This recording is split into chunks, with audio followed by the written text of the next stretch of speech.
Monsieur Adam? Oui, bonjour messieurs et merci effectivement pour vos interventions qui sont très riches d'enseignements et qui méritent qu'on s'y intéresse particulièrement. On a beaucoup parlé des GAFA et des Batix et je voudrais un peu revenir sur ce sujet-là et après j'irai sur un sujet un peu plus de perspective.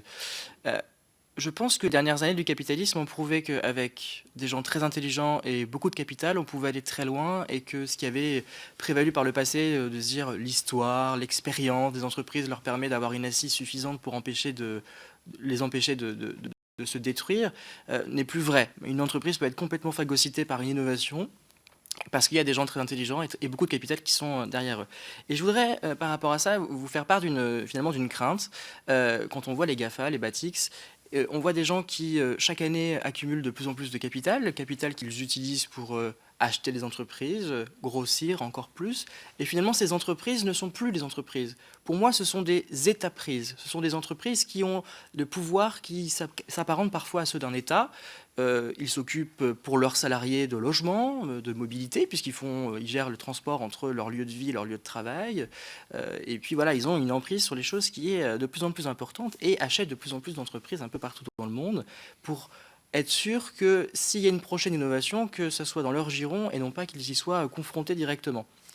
Et du coup, on peut se poser la question, nos entreprises de taille française ou européenne, qui sont souvent sous-capitalisées, comment vont-elles pouvoir résister au pouvoir de ces entreprises qui, in fine, vont bien pouvoir réussir à leur prendre du capital? Ça, je voudrais avoir votre sentiment sur les perspectives un peu de ce capitalisme du XXIe siècle par rapport à ça. Deuxième sujet, vous l'avez évoqué, c'est les batteries. Moi, c'est un sujet qui m'intéresse particulièrement. On avait hier en audition Carlos Ghosn, le PDG du groupe Renault, qui, au-delà de l'annonce qu'il a faite en exclusivité aux parlementaires sur le fait qu'il était devenu le premier constructeur mondial, il a aussi annoncé qu'il était tout à fait prêt à travailler avec l'État français ou avec des partenaires européens sur le développement d'unités de production de batteries en Europe et il serait prêt à s'engager à récupérer la production de batteries.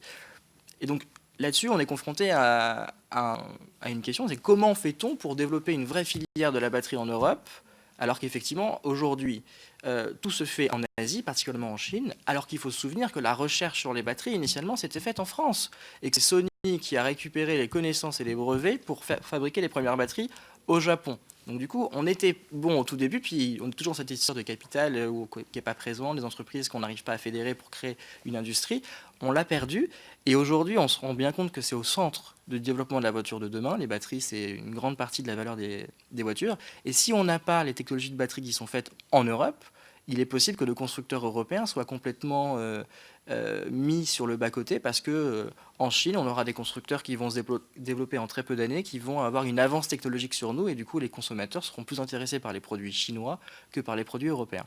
Donc, je voudrais savoir quels sont vos éléments qui vous semblent intéressants à travailler pour qu'on puisse développer une vraie filière de la batterie en Europe. Je vous remercie. Hervé Pellois?